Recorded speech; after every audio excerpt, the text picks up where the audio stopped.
Hey guys, today we are going back to 1975 to celebrate the 50th anniversary of Jaws. Jaws isn't just a favorite movie, it is a tradition in my family.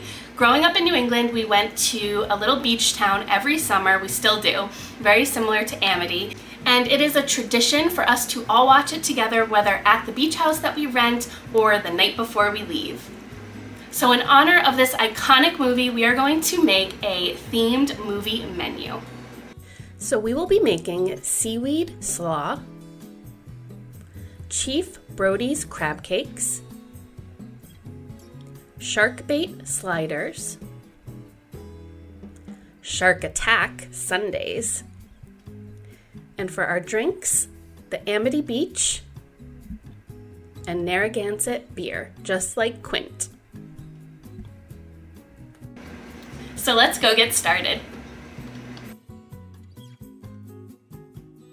So we're going to start out with our Seaweed Slaw, and I'm using this blend. It's a kale slaw mix, but you could also just cut up your own cabbage, carrots, and kale, or add chopped up kale to a regular bag of coleslaw mix.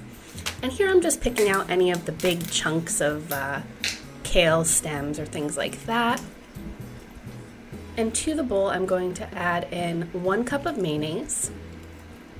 And I will say I goofed. Normally I mix the dressing separately and then add it to the slaw mix, but this works out just fine. So no worries, I got distracted picking out kale and it happens.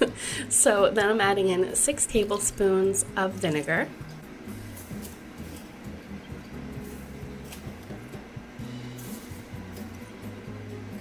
2 tablespoons of sugar, 3 teaspoons of salt,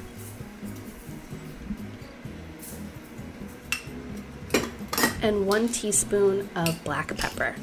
And then we're just going to mix that really well and set that aside in the refrigerator for at least an hour, just to allow all of the flavors to meld and the cabbage and kale to kind of break down and soften.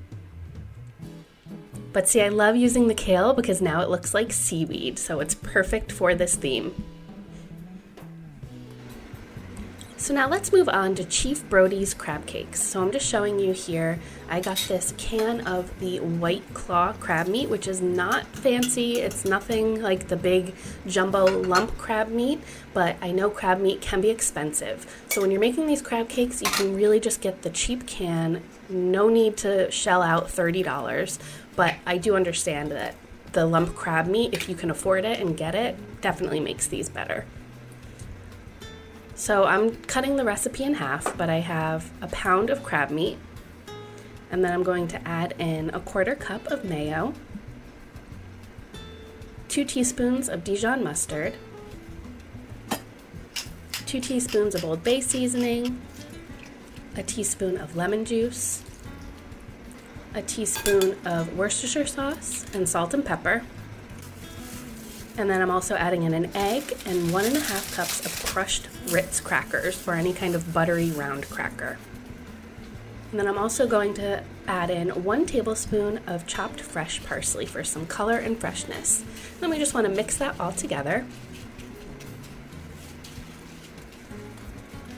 And then I'm going to form these into patties. You can make them as large or as small as you would like, but since I made this as an appetizer, I made them small. So the normal 1 pound recipe will make about 12 of these smaller crab cakes, or 6 large.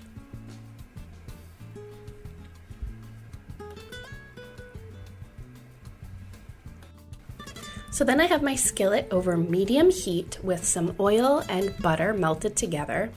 And we're just going to fry these for about 3 minutes per side. If they're larger, you'll want to do about 4 minutes per side, or until they're nice and golden brown. And you can always toss them into the oven on a low temperature just to ensure they're cooked through if you're concerned about that. But look how gorgeous, golden brown.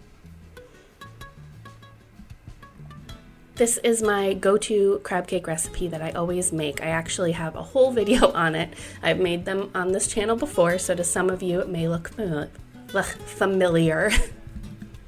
So there are the beautiful crab cakes all done, I like to serve lemon wedges with them. So now let's move on to our shark bait sliders, and I just want to explain why I chose to make these, because if you remember in the beginning of Jaws, the two guys go out onto the dock and he uses his wife's holiday roast to try and bait the shark. So we're going to do a nice slow cooker pot roast with barbecue sauce. So I have my 3-pound chuck roast, and I just seasoned it really well with salt and pepper on all sides, and 1 large onion sliced, and then I have my large pot over medium heat with a drizzle of oil, and we just want to sear the roast on each side for about 5 minutes. We're doing this a little bit slower, and that really just helps add flavor to the meat and kind of break down some of the fat before even adding it to the slow cooker. So once that's done, I'm just adding in some carrots and celery into the crock pot with the roast and the onions, some rosemary,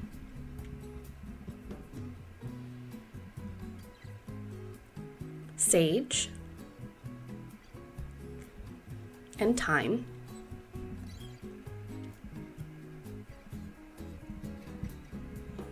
as well as some whole black peppercorns and 3 cloves of minced garlic,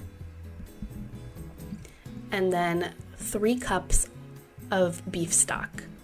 So then we just want to cook this ideally on low for 8 to 10 hours. Low and slow is definitely better for this because it really breaks down everything and makes this super tender. But if you have to do it on high, you can do that in about 5 to 6 hours. So then once it's done, we're just going to shred that all up. Look at how fall apart tender this is.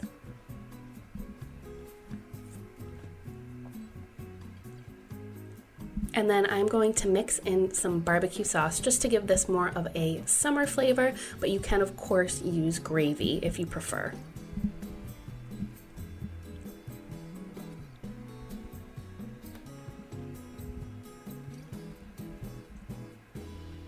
And then I like to just serve this on some nice crusty buns with some lettuce or spinach, but you can really get creative and add the onions or whatever you prefer.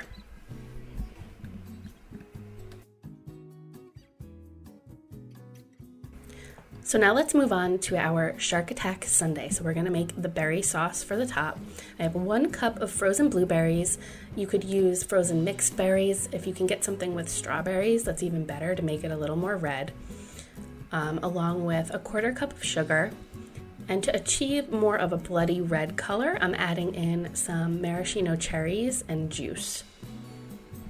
But that's totally optional. Again, strawberries, raspberries will definitely help.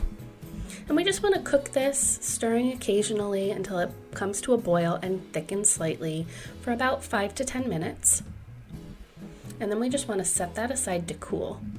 And as it cools, it will really thicken up. So then to serve, I just have some vanilla ice cream.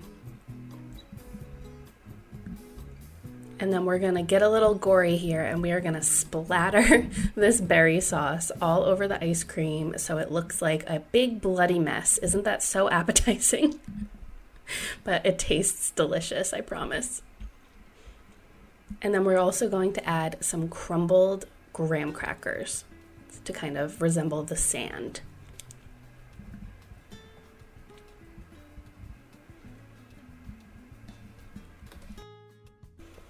I know, a little gory, a little nasty, but oh so scrumptious. And now last but not least, we are going to keep it really simple with drinks. So Narragansett is the beer that Quint drinks in the movie that he crushes on the boat. They have a whole slogan about crush it like Quint, and they brought back the 1975 cans for this anniversary, so go out and get them while they last. So if you want the alcoholic version, get the Narragansett beer. And then for the Amity Beach, I'm just using Mountain Dew Baja Blast because it's got that really beautiful green blue ocean color with some frozen Swedish fish. You can also make this into a cocktail if you don't like beer, add some vodka. You can also make a cocktail using blue curacao, pineapple juice, and seltzer, and that is also a really great option. And there you have it. Our Jaws movie menu is complete. All of these recipes are listed on my website, cinderellasapron.com, for free, but I also offer printable cards on my Etsy shop, so I'll link that down below as well if you like a physical version. But yeah, as I said earlier, this movie is a tradition in my family. We watch this every single year at least once. And when I heard it was the 50th anniversary, I knew I had to celebrate it in some way. So I really hope you enjoyed these recipes. A little bit gory, a little bit summery and beachy, but 100% delicious. Oh, and don't forget to crush your can like Quint when you're done with your beer. If you give these recipes a try, definitely leave me a comment down below. Let me know what you think. I love hearing from you guys. Also, giving the videos a like really helps support my channel, so if you did like the video, please be sure to do that. And subscribe if you aren't already for more movie menus, quick and easy weeknight meals, and much, much more. Thank you so much for watching until the end, and we will see you next time. Bye.